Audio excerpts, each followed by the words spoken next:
시청자 여러분 안녕하십니까? 미국 대선 2024 함재봉입니다. 바이든 미국 대통령이 G7 정상회의를 마치자마자 LA로 로스앤젤레스로 날아갔습니다. 헐리우드 스타들이 총 출동한 모금 행사에 참석하기 위해서였습니다. 익히 알려진 대로 바이든 지지자인 조지 클루니, 그렇죠?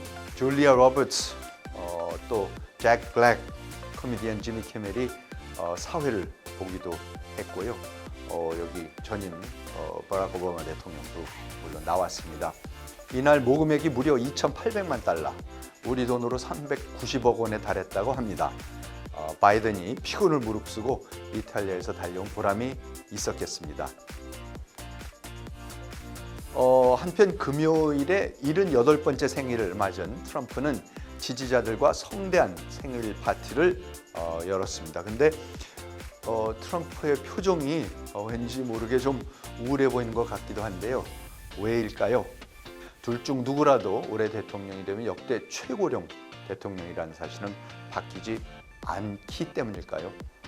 그리고 또 바이든에 대한 비난도 있지 않았습니다. 미국은 무능한 사람들에 의해 파괴되고 있다면서 모든 대통령은 적성 검사를 받아야 한다라고 했습니다. 그러자 바이든 캠프에서는 조롱으로 맞받았습니다. 도널드, 생일 축하해. 당신은 사기꾼의 실패자, 협잡꾼에 불과한 사람이다 라고요. 여기에 트럼프 측은 바이든의 G7 정상회의 사진을 두고 뇌사 상태의 좀비처럼 돌아다닌다며 저격했습니다. 오고 가는 말들이 점점 격해지는 걸 보니 정말 대선이 코앞으로 다가온 것 같습니다. 다음 주에는 첫 TV 토론이 벌어지는데요. 얼마나 격한 말을 주고받을지 벌써부터 긴장이 됩니다. 바이든 대 트럼프, 트럼프 대 바이든의 미국 대선 2024. 그럼 오늘도 미국 현지 소식 먼저 만나보겠습니다.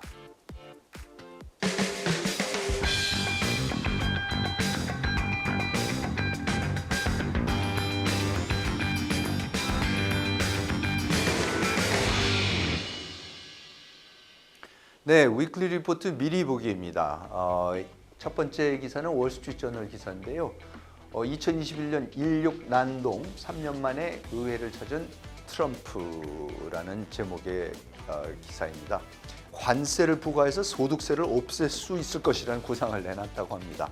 공화당 인사들의 반응이 어떤지 한번 살펴보고요. 두 번째 기사는 뉴욕타임스의 기사로 78번째 생일 축하 파티가 마냥 기쁘지만은 않은 트럼프. 사실 지지자들의 입장에서는 어떻게 해서든지 성대하게 트럼프의 생일을 그 축하를 해주려고 해서 파티를 열었는데요.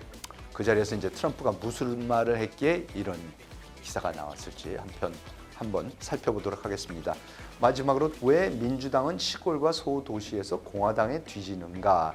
아주 굉장히 중요한 분석 기사입니다. 유권자의 성향이 지금 어떻게 근본적으로 바뀌어가고 있고 왜 자꾸 트럼프한테 유리한 쪽으로 가고 있는가에 대한 근본적인 그 분석 기사입니다.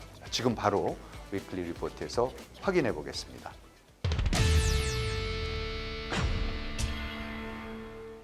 네, 위클리 리포트 첫 번째 기사입니다. 월스트리트저널 기사인데 제목은 Trump floats all tariff federal revenue system in return to Capitol Hill. 여기 그 floats라고 그러죠.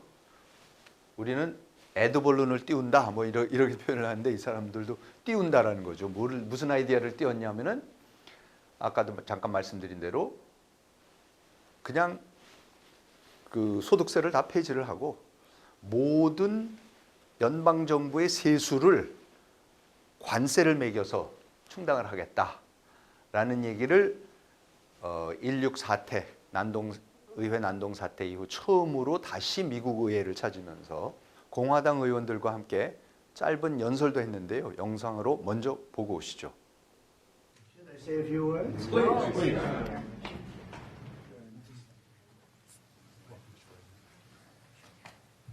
Well, thank you very much. This was a great meeting. There's tremendous unity in the Republican Party.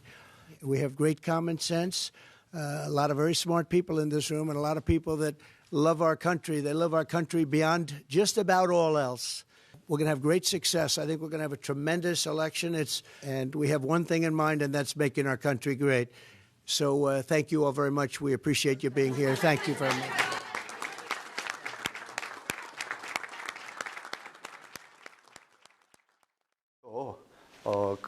뭐 와서 서로 악수하고 툭툭 치고 이 피스트 범핑 하는 거 있죠? 이렇게 서로 주먹끼리 부딪히고 이러는 그러면서 시끌벅적하게 이제 일을 하고 나니까 그 사람들 만나고 그러니까 이제 기사가 뭐라 그랬냐면은 it was a kind of bravado. 그러니까 bravado가 뭔가 뭐 약간 허세도 좀 있고 그리고 bluster 아주 시끄럽게 그리고 쇼맨십도 있고 이런 것이 사실 nearly 4 years 거의 4년 전에 바이든이 트럼프를 백악관에서 쫓겨낸 이후로 사실 굉장히 조용해졌었다. 워싱턴이 굉장히 조용해졌었고 어떻게 보면 사람들이 미국이 이제 드디어 정상으로 돌아왔다. 뭔지 이런 분위기였었는데 이날 역시 트럼프가 거의 4년 만에 나타나가지고 보여주는 것은 의회를 그야말로 떠들썩하게 들었다 놨다 하는 이제 뭐 그런 모습을 보였다는 겁니다. A serious threat from Trump.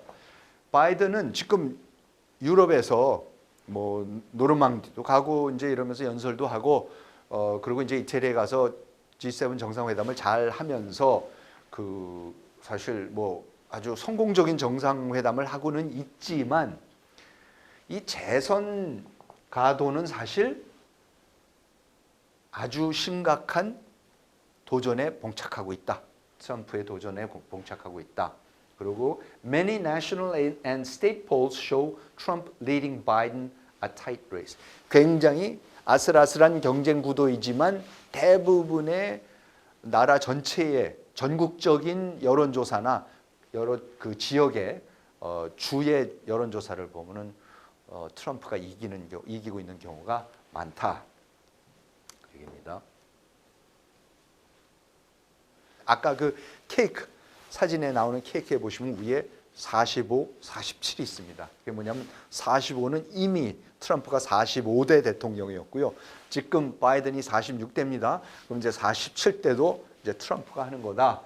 그날 아침에는 트럼프가 리퍼블리칸 하우스 그러니까 하원 의원들하고 만났는데 하원 의원들이 해피 버스데이 생일 축하합니다 노래를 불러줬고 그리고 또 이제 그 미국의 가장 큰 기업들의 회장들 하고 또 앉아서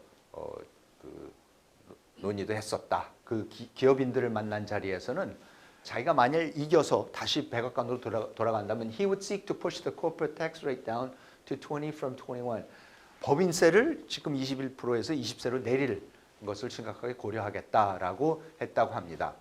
자, 그렇지만 the mood of the day belied a darker backdrop. 이게 뭐냐면 자, 분위기 이렇게 굉장히 좋았었지만 사실은 그 밑에 깔려 있는 좀 어두운 그림자가 물론 있다. 그게 뭐냐면은 his supporters mobbed the Capitol complex on January 2021. 의사당을 공격했던 이유가 뭐냐면 to halt certification of Biden's victory in electoral college. 그렇죠?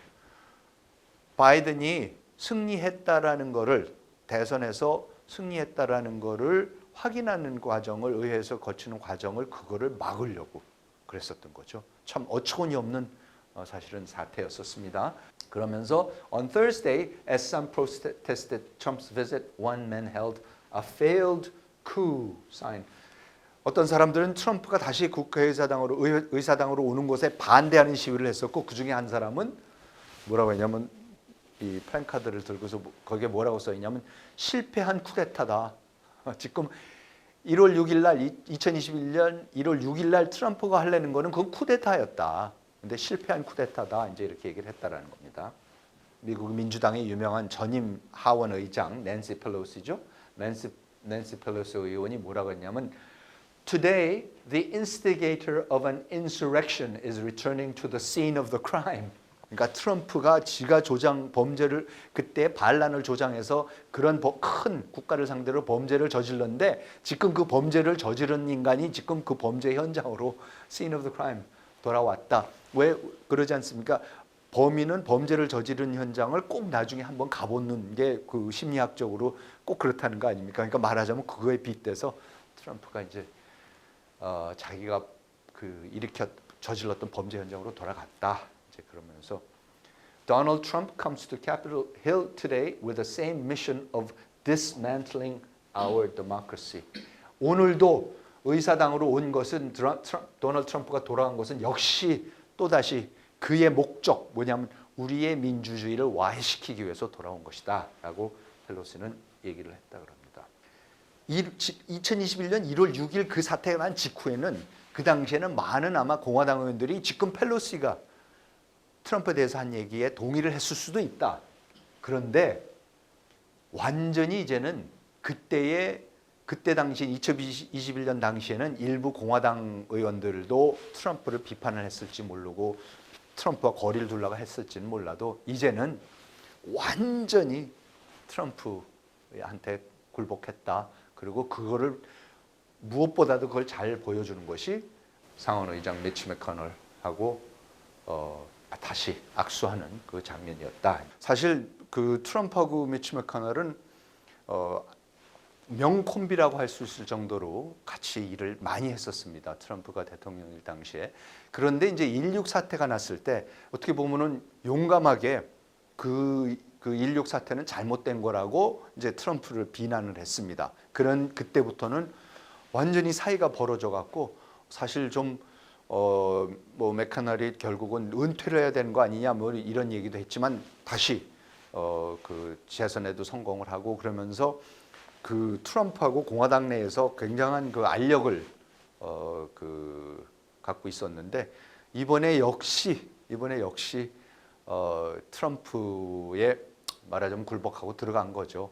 그 트럼프의 상승세가 그리고 그 공화당을 장악해 나가는 그 힘이 얼마나 대단하다는 것을 가장 상징적으로 보여주는 게 바로 미치 매코넬과의 이 악수하는 사진이라고 생각을 합니다. 자, 그리고 이제 아까 말씀드린 이 세금 얘기입니다. Trump floated the idea of all tariff federal revenue system large enough to replace the income tax during a morning session with the House GOP. 엄청나게 관세를 매김으로써 소득세를 안 걷어도 되는 그러한 구상을 얘기했다. 그렇죠? 에드블러를 한번 띄워봤다. 그러면서 계속해서 훨씬 높은 관세를 주장을 했었고 as a way to protect domestic industries. 국내 산업을 보호하는 방편으로 관세를 높여야 된다라고 시종일관 주장을 해왔습니다. 트럼프는 2017년에도 한번 그 소득세를 확 낮춘 적이 있습니다. 그거를 앞으로도 계속해야 된다라고 주장을 합니다. 그러니까 소득세는 낮추고 그러면 이제 소득세 자꾸 낮추면 어떡하냐 그랬더니 그러면 세수는 어떻게 되냐 그랬을 때 외국에서 들어오는 물건들에 대한 관세를 엄청나게 매기면 된다라는 이제 아이디어를 낸 겁니다.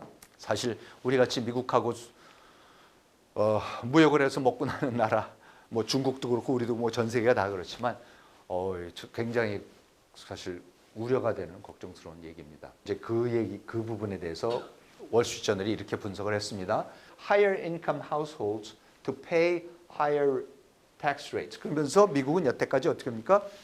소득이 많은 사람이 세금을 더 내는 걸로 그 중산층보다 많이 내는 걸로 돼 있었는데 지금 이거를 뒤집어 버리겠다. 그러면서 19세기 100년 전으로 돌아가겠다라고 한다는 겁니다. 그래서 고소득 사람들에는 엄청난 세금 감면을 해주는 혜택이 돌아갈 거고 반면에 a tax increase in consumers 일반 소비자들한테는 세금이 올라가는 그런 경우가 되겠습니다. 왜냐하면은 결과적으로는 관세가 높아지면은 수입 물품들에 대한 가격이 높아지는 거니까 물가가 올라갈 거고 그거를 사는 일반 사람들한테는 말하자면 보통 사람들한테 세금을 매기는 그런 효과가 올 것이라고 이제 월스트리트 저널은 역시 자유무역주의이니까 이제 그런 식으로 분석을 또 했습니다. Paul say he's going to be our next president. 여론조사를 보면은 트럼프가 우리 차기 대통령이 될 것이다. So you've got to work with him. 어떻게 하겠냐? 어떻게 해서든지 같이 일을 해야 된다라고 얘기를 했습니다. 그러니까 캐시디의 말이 사실 모든 지금 공화당의 상하원을 막론하고 과거에는 트럼프를 반대를 했었고 비난을 했었던 아니든 이제는 전부 다 트럼프 쪽에 가서 있다라는 트럼프의 휘하에 들어가 버렸다는 것을 상징적으로 얘기를 하고 있습니다.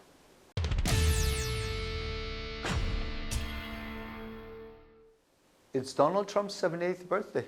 도널드 트럼프의 78번째 생일이다. He isn't happy about it. 근데 하나도 기쁘지 않다. 그러고 있습니다. 그래서 트럼프가 우선 자신의 78번째 생일 축하 파티에서 한 발언을 듣고 오시겠습니다. Happy birthday to you. Thank you, everybody.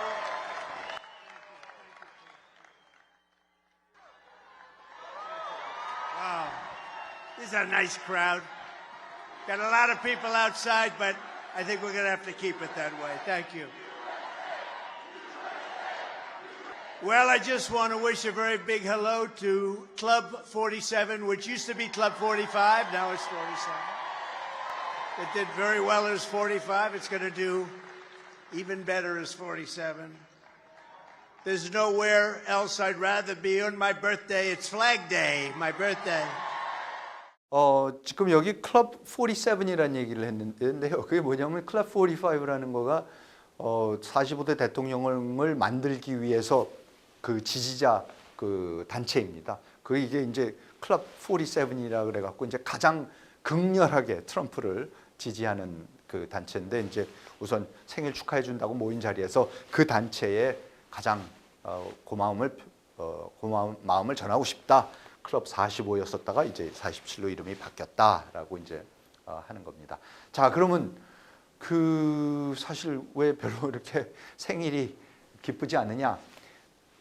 이런 거죠. 여기 부제목에 이미 나와 있습니다. As advised to become the oldest person to be elected president of the United States. 미국 역사상 가장 나이 많은 나이에 대통령에 당선이 되기 위해서 지금 경쟁을 하고 있습니다. 왜냐하면 물론 뭐 바이든이 되면은 바이든이 가장 나이가 되겠지만 어쨌든 트럼프가 되더라도 바이든이 됐을 때보다 지금 현재까지는 바이든이 가장 나이 많은 때에 대통령에 당선이 됐는데 만일에 올해에 트럼프가 되면 이제 그걸 따라잡는 거죠. 그래서 트럼프가 미국 역사상 가장 나이 많은 대통령 당선자가 되는 건데 이제 그 사실 별로 he wanted to ignore 그냥 생일 좀 무시했으면 좋겠다. 이제 이런 얘기입니다. 자, 이 사진 보시면은 뭐 안 기뻐하는 게 너무 역력하게 나타나고 있죠. 아까 이 케이크 말씀드린 케이크인데 여기는 45, 47, 45대 대통령, 그다음에 47대 대통령이 되겠다는 거고, 이건 이제 뭐 골프 치고 있는 모습이고, 이건 지난번 백악관에 있었던 모습이고, 이제 그런 거를 모아놓은 케이크인데 아무튼 별로 이렇게 기뻐 보이지는 않습니다. Donald hates his birthdays. Ivana Trump once said. 이바나 트럼프가 뭐냐면 전 부인이죠. 도널드는 지 생일을 정말 싫어한다. 그렇게 한때 얘기를 한 적이 있었답니다. He seemed to hate this one on Friday especially. 이번 생일, 금요일 날의 이번 생일은 특히 더 싫어하는 것 같았다.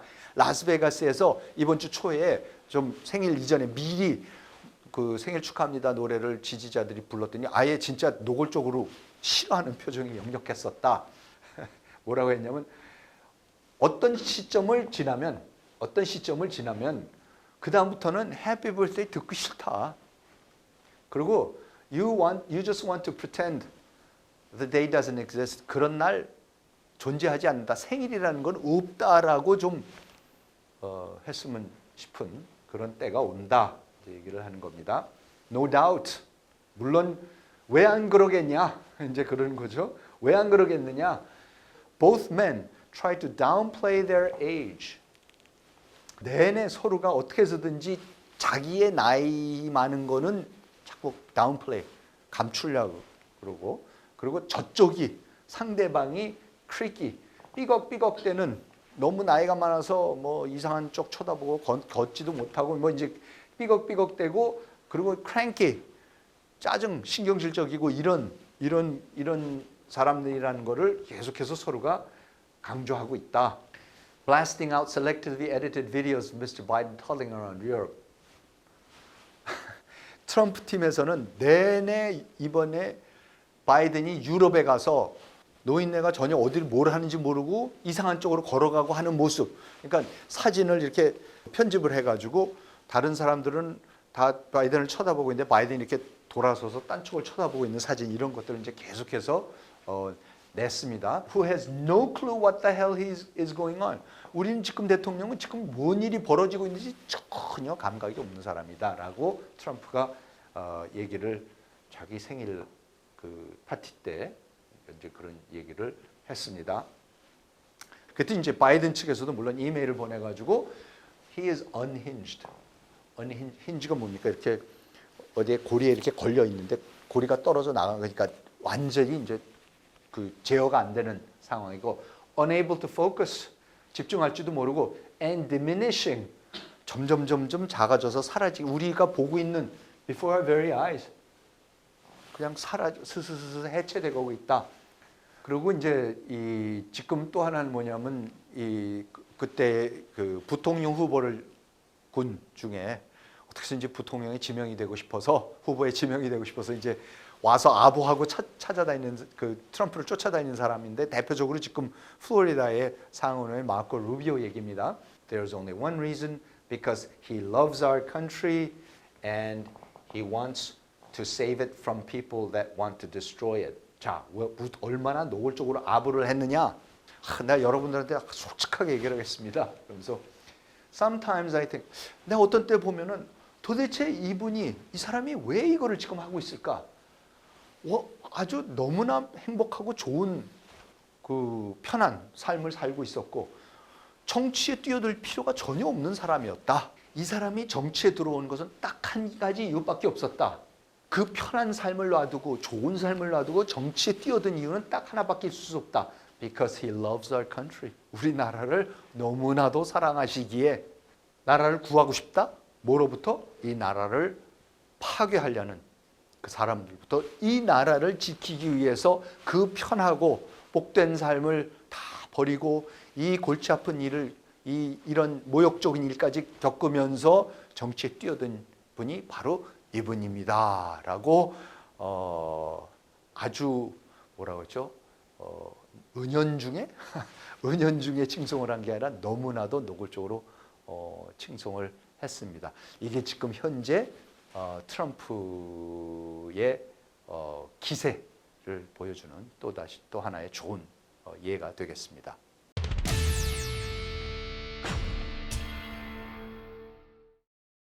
이건 이제 좀 깊이 있는 분석 기사입니다. 미국이 그 선거판이 어떻게 지금 변하고 있는지 보여주는 거라서 소개를 해드립니다. Why Democrats keep losing the battle for small town America?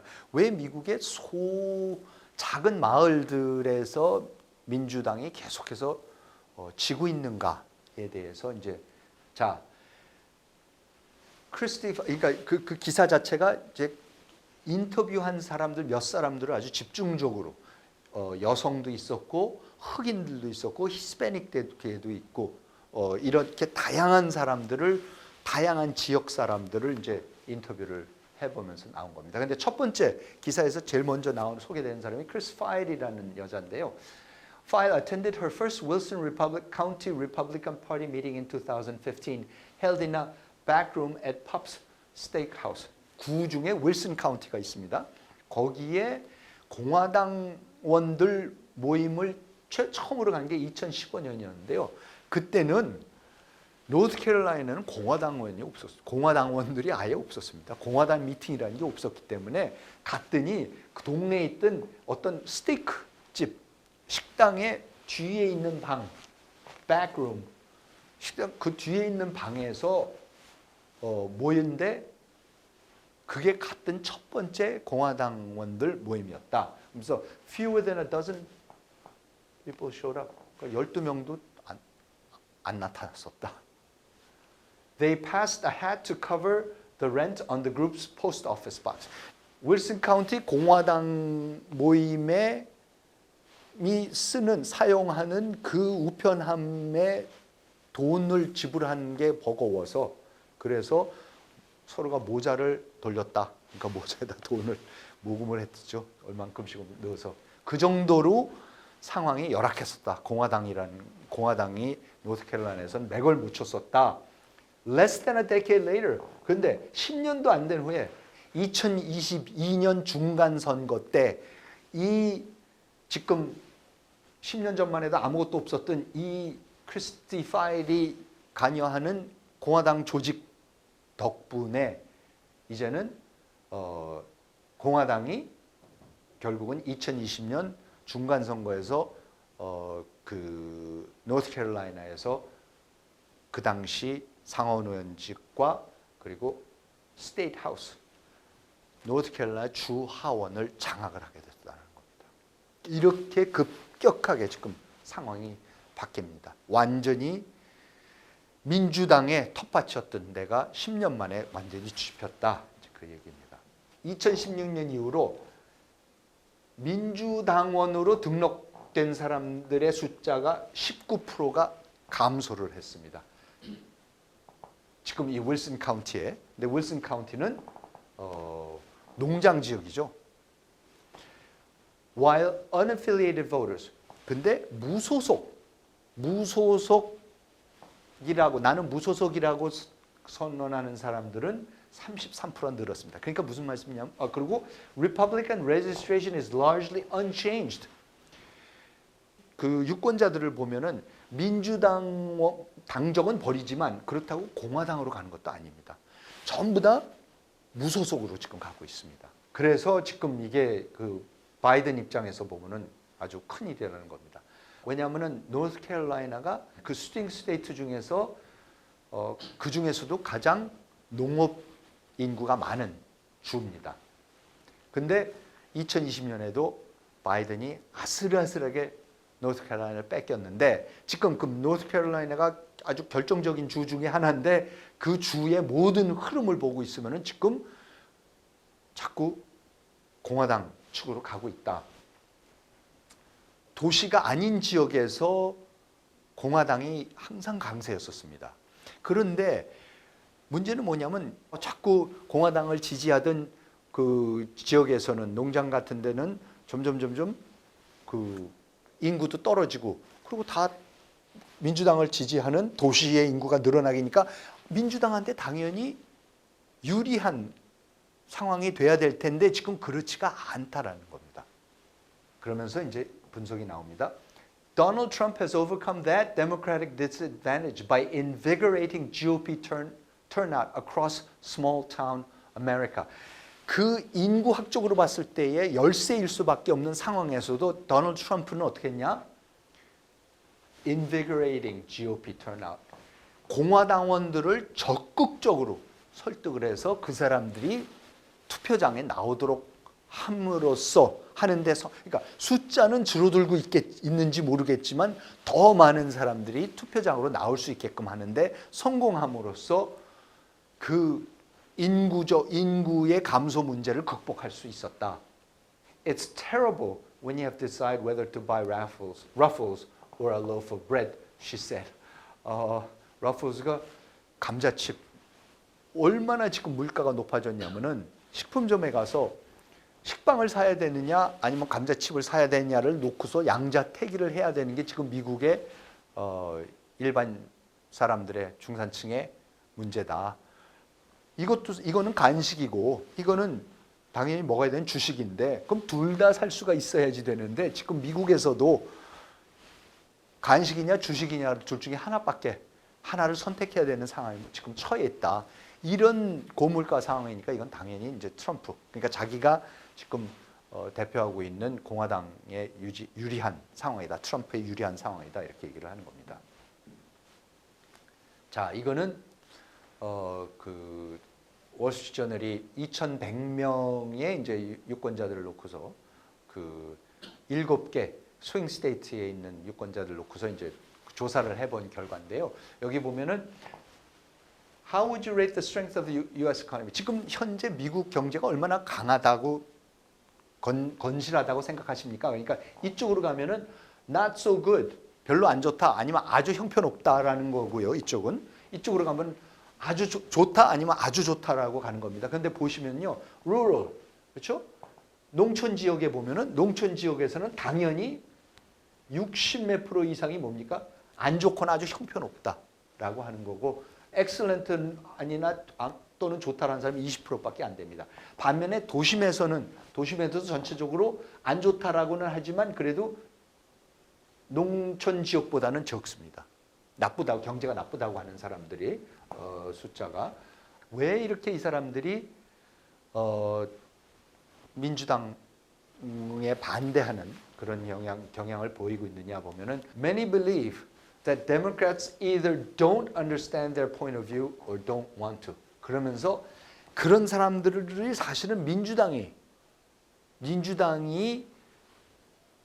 지지자들이었죠. 왜냐하면 민주당이 복지 문제, 그렇죠? 실업 문제 이런 거를 집중적으로 다루는 게 그게 민주당인데, 그런데 지금 쭉 지내고 와서 보니까 이 사람들이 뭐라고 그러냐면 민주당은 우리가 지금 무슨 생각을 하는지 아예 이해를 못하거나 이해를 하고 싶어 하지도 않는 것 같다라고 한다는 겁니다.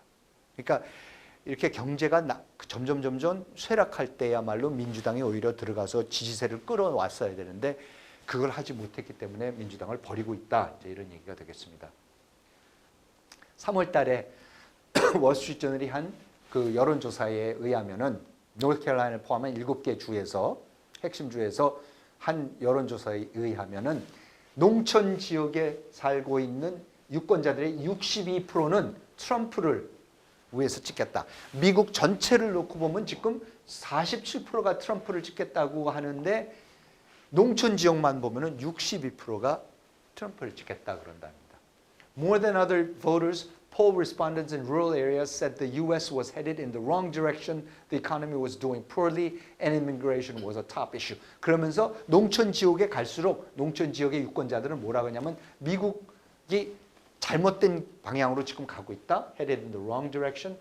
The economy was doing poorly. 경제는 아주 형편없이 지금 하고 있고 가장 중요한 이슈는 이민, 불법 이민이다.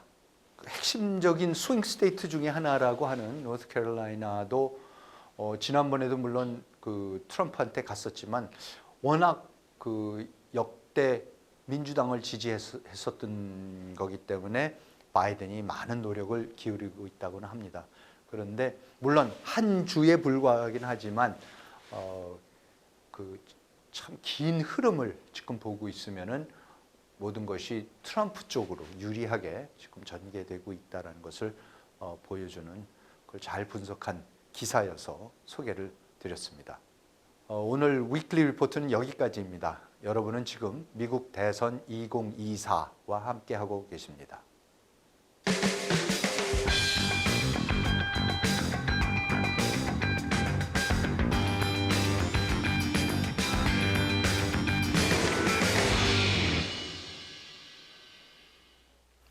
복잡한 미국 대선에 대한 궁금증을 매주 하나씩 풀어보는 미국 대선 따라잡기 시간입니다. 지금 사진에 보시는 것은 이제 미국 연방대법원 판사들의 사진입니다. 지난주 금요일 날 미국 연방대법원이 또 한 차례 아주 논란이 되고 있는 결정을 내렸습니다. 이게 이 뒷부분에 이 총기 이게 범프 스톡이라는 겁니다. 이거는 이렇게 착탈식으로 돼 갖고 반자동 소총에다가 끼면은 이게 반자동 소총이 자동 소총으로 돼버리는 기능을 갖고 있는 장치입니다. 근데 이게 2017년에 이제 그 라스베가스에서 총기 난사 사건이 벌어졌는데 이때 범인이 썼던 장치로 알려졌었고요.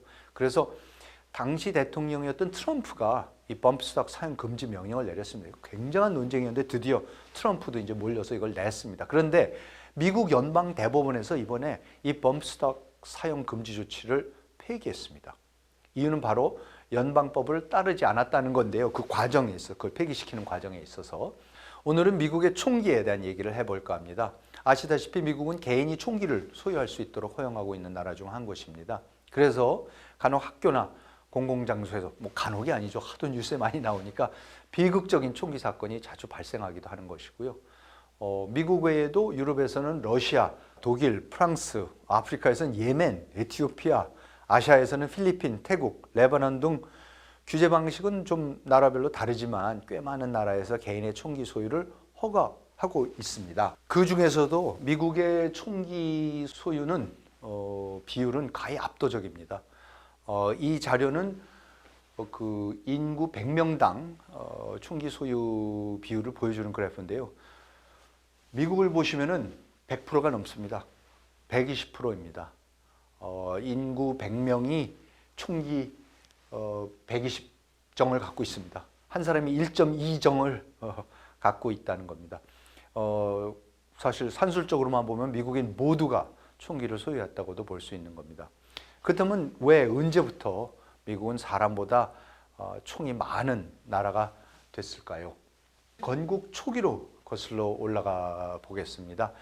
미국이 독립국으로서 주권국으로 공인받기 위해서는 헌법이 물론 필요했고요. 그래서 1787년 재헌의회를 통해서 미국 최초의 헌법을 만들었는데요. 헌법이 개인의 권리와 자유를 충분히 보호하지 못한다는 이유로 그 당시에 39명 중 3명은 이 헌법에 서명을 거부했고요. 13명은 아예 서명식에 불참을 했습니다. 그래서 모든 이들이 납득할 수 있도록 헌법을 수정하게 됐습니다. 그래서 결국 1791년 이른바 권리장전 Bill of Rights라고 부르는 수정헌법 10개 조항이 미국 의회에서 통과되었고요. 이때의 수정헌법 제2조가 이런 내용입니다. 잘 규율된 민병대는 자유국가의 안보에 필요하며 국민이 무기를 소장하고 휴대할 권리를 침해해서는 안 된다라고 총기 소지를 기본권으로 보장해 놓은 것입니다. 자, 여러분, 근데 그 이유가 뭐냐면요. 이게 사실은 미국의 공화주의의 핵심입니다. 이게 우리가 그냥 미국은 아무 생각 없이, 예를 들어서 이 서부 할국에서 우리가 많이 보고 있는 이 존 웨인, 존 치즘이라는 유명한 영화 있고, 이거 아시는 그 황야의 무법자, 석양의 무법자라고 하는 The Good, The Bad and The Ugly, 이런 클린트 이스트우드 영화 이런 걸 보면 맨 총이 나오고 지금 나오는 요즘 영화들에서도 요즘에 대한 영화들도 물론 총이 많이 있고 그런데요. 그런데 사실은 그냥 이게 무법천지라서 총기를 소유했던 게 아니라 미국의 건국 이념의 핵심인 공화주의에서는 무기 소유를, 시민들의 무기 소유가 가장 중요한 시민으로서의 권리인 동시에 의무입니다. 무슨 말씀이냐면요. 공화주의라는 것을 처음으로 공화주의라는 것을 만들어냈던 고대 아테네, 고대 그리스의 아테네, 그 다음에 로마 공화정 같은 때도 뭐냐면 아테네나 로마가 자기보다 훨씬 큰 페르시아 같은 제국을 이기면서 그렇게 번창을 하면서 동시에 민주주의를 꽃피울 수 있었던 가장 중요한 이유가 뭐냐면은 이 제국들은 시민들을, 국민들을, 인민들이죠, 사실 노예같이 마음대로 부릴 수가 있습니다. 그러니까 왕이 정복 전쟁을 일으키고 싶으면 어떡합니까? 그냥 무조건 부역을 시키는 거죠. 그래서 끌고 와서 전쟁터에 끌고 나가는 거죠. 그래서 아니면은 이제 용병을 돈을 주고, 전문적으로 전쟁을 하는 사람들 용병을 돈을 주고 딴 나라의 용병들을 사서 전쟁을 하고 그러는 건데, 유일하게 고대에는 그리스와 아테네와 그 다음에 스파르타도 그랬지만 로마 같은 나라는 뭐냐면 시민들이 자신들이 무기를 항상 소지하고 있고 전쟁이 나면 자기네의 도시를 지키기 위해서 자기네 공화국을 지키기 위해서 남한테 전쟁을 맡기지 않고 자기네가 갖고 있던 무기를 들고서 직접 나가는 겁니다. 그러니까 이제 시민들은 무기를 소지하고 있어야 되는 게 진정한 공화국의 시민입니다. 실제로 미국이 독립할 때에도 영국은 엄청난 군대들을 데리고 왔죠. 시민 군대가 아니었습니다. 그렇죠? 징용을 해서 데리고 오는 거죠. 징병을 해서 데리고 오는 거죠. 그런데 미국은 어떻게 됩니까? 미국의 농부들이 자기네가 갖고 있던 무기들을 갖고 나와서 완전히 중과부적 상태에서 훈련도 안 됐고 그렇지만 오직 내 땅을 지키겠다, 내 나라를 지키겠다는 그 일념하에 싸워서 결국은 대영 제국을 이겼다라는 것이 그게 미국의 정체성, 미국 사람들의 공화주의 정신의 핵심입니다. 따라서 그 총은 무기는 무조건 갖고 있어야 되는 거죠. 그래서 독립전쟁의 모든 그림 같은 데 보면 항상 농부가 이렇게 장총들을 들고 있는 그림들 이런 것이 있는 게 그게 아주 자랑스럽고 핵심적인 부분입니다. 물론 뭐 서부 개척 시대 무법자들은 뭐 소를 뺏기 위해서라는 이유도 있었고 뭐 그런 걸 하겠지만은 요즘 와서는 물론 뭐 그런 정신이라기보다는 다른 이유로도 참 어처구니 없는 살상이 이루어지고 총기 난사 같은 끔찍한 일이 벌어지긴 하지만 원래의 정신은 공화주의 사상의 핵심이 총기 소유를 허가하는 것이다. 허가하는 것뿐만 아니라 요구하는 것이다라는 것을 우리가 이해를 해야 됩니다. 자, 그렇지만은 요즘은 총을 방어 수단이 아니라 살상용 무기로 이용해서 총기 난사 같은 끔찍한 일들이 자주 벌어지는 거죠. 호텔 공연장에서 무차별적으로 총을 쏴서 무려 61명이 사망하고 800명이 넘는 부상자가 나왔던 2017년 라스베가스 총기 난사 사건, 그 다음에 2016년 플로리다주 올랜도의 한 나이트클럽에서도 총기 난사로 50명의 사망자가 나왔고요. 이달 들어서도 피츠버그와 오하이오주에서 총격 사건이 있었고요. 2022년 집계로 따지면 하루 2번꼴로 총기 사건이 발생했고 1990년부터 2021년까지 매년 4만 명 이상이 총기 사고로 숨지고 있다고 합니다. 상황이 이러함에도 불구하고 왜 미국 사회는 아직까지 총기 규제를 제대로 못할까? 그 이유 중 하나는 아마도 이 단체 때문이 아닐까 싶기도 합니다. 지금 이 로고는 미국의 National Rifle Association, 그 NRA라고 하죠. 전미 총기 협회. 이는 미국의 가장 강력한 로비 단체입니다. 총기 소유권을 옹호하고 총기 제조업체들을 대변해서 그들의 이익을 도모하는 단체입니다. 그러면서 이 사람들은 늘 총은 사람을 죽이지 않는다. 사람이 사람을 죽이는 것이다. 라고 하는 슬로건을 내걸고 있습니다. 지금 전미 총기 협회 회원수는 200만에서 300만 명 정도인데요. 연간 회비만 우리 돈으로 1,000억 원이 훨씬 넘는다고 합니다. 자, 그럼 이 돈으로 주로 뭘 하느냐? 바로 로비입니다. 정치인들에게 막대한 후원을 하며 총기 규제 관련법 제정을 막는 거죠. 자, 그럼 미국 총기협회가 어떤 대선 후보를 밀고 있을까요? 바로 트럼프입니다. 2016년 대선에서 당시 비주류였던 트럼프에게 3,100만 달러, 우리 돈으로 400억 넘는 거액을 후원했는데요. 결국 트럼프는 백악관 입성에 성공했고요. 올해 대선에서도 여전히 트럼프와 돈독한 관계를 유지하고 있는 중입니다. 트럼프는 매년 전미 총기협회 연례 행사에 참석해서 총기 소지의 필요성을 역설하고 있습니다. 올해에도 역시 참석을 했는데요. 트럼프의 연설 한번 보고 오시겠습니다. RFK Jr. calls you a terrorist group. You know, he calls you a terrorist group. Can't vote for him. You can't, you know. But I call you the backbone of America. That's a big difference, wouldn't you say? But under crooked Joe Biden, everything you stand for is under threat like never before.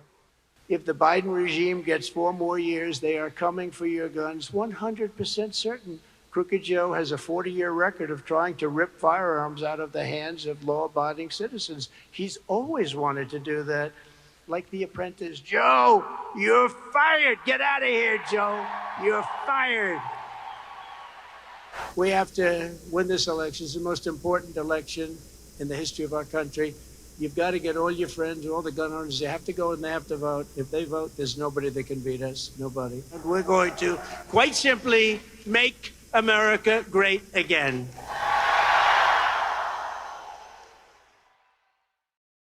영상을 보시면은 로버트 F 케네디도 공격을 하고 물론 조 바이든을 공격을 했습니다. 바이든 대통령은 물론 총기 규제를 하자는, 미국의 민주당은 총기 규제를 하자는 입장입니다. 근데 이번에 아들 헌터가 불법 무기 소지 혐의로 유죄 판결을 받으면서 취지가 좀 퇴색되기는 했지만요. 바이든 행정부는 2022년 총기 판매 시 신원조회 확대 등의 총기 규제법을 통과시켰고요. 사실 바이든의 아들 헌터가 거기에 지금 이번에 걸려서 유죄 판결을 받은 겁니다. 올해 대선에서도 공격용 소총 판매 금지, 총기 제조업체의 소송 면책 폐지 등의 총기 규제 관련 공약을 내놓고 있습니다. 그런데 꼭 전미 총기협회의 영향이 아니더라도 많은 미국인들이 생각하는 총기 규제 방향은 총기의 종류에 대한 것이지 총기 보유 자체를 문제시하는 것은 아니라는 것도 총기 규제가 쉽지 않은 이유입니다. 아까 말씀드린 대로 공화주의 전통은 총기를 소유하는 겁니다. 그래서 미국의 대다수의 미국 사람들은 총기 소유 자체를 반대했다면 아마 뭐 수정헌법 2조를 뜯어 고쳤을 텐데 그렇지 않습니다.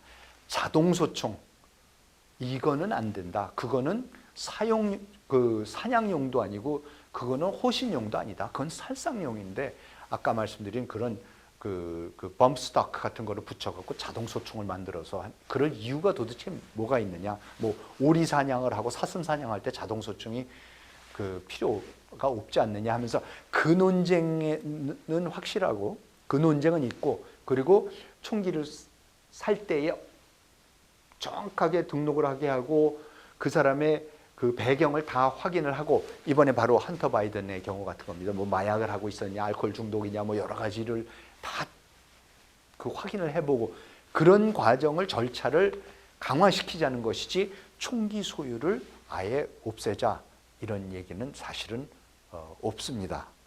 자, 그런데 2022년 이맘때쯤 텍사스주 유벨드의 한 초등학교에서 벌어진 총기 난사로 희생된 지금 21명의 그 얼굴입니다. 19명의 어린 학생들과 2명의 교사는 이유도 모른 채 그저 18살짜리 총격범 앞에서 쓰러질 수밖에 없었습니다. 미국 수정헌법 2조를 다시 한번 보겠습니다. 국민이 무기를 소장하고 휴대할 권리를 침해해서는 안 된다. 이 무기가 잘못 쓰였을 때 무고하게 희생된 사람들의 목숨은 누가 과연 되돌려줄 수 있을까요? 헌법 어디에 이 사람들의 목숨은 보장이 되어 있는 것일까요? 생명을 담보로 하는 그것은 넘어서는 권리를 앞세운 것이 바람직한 가치인지 다시 한번 고민해 봐야 될 때가 아닌가 싶습니다.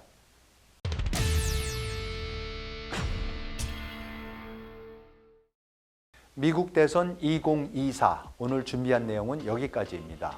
이 프로그램은 법률방송의 유튜브 채널에서 다시 감상하실 수 있으니까요. 시청자 여러분의 많은 관심 부탁드리겠습니다. 그럼 저는 다음 주 이 시간에 다시 찾아뵙겠습니다. 시청해 주셔서 감사합니다.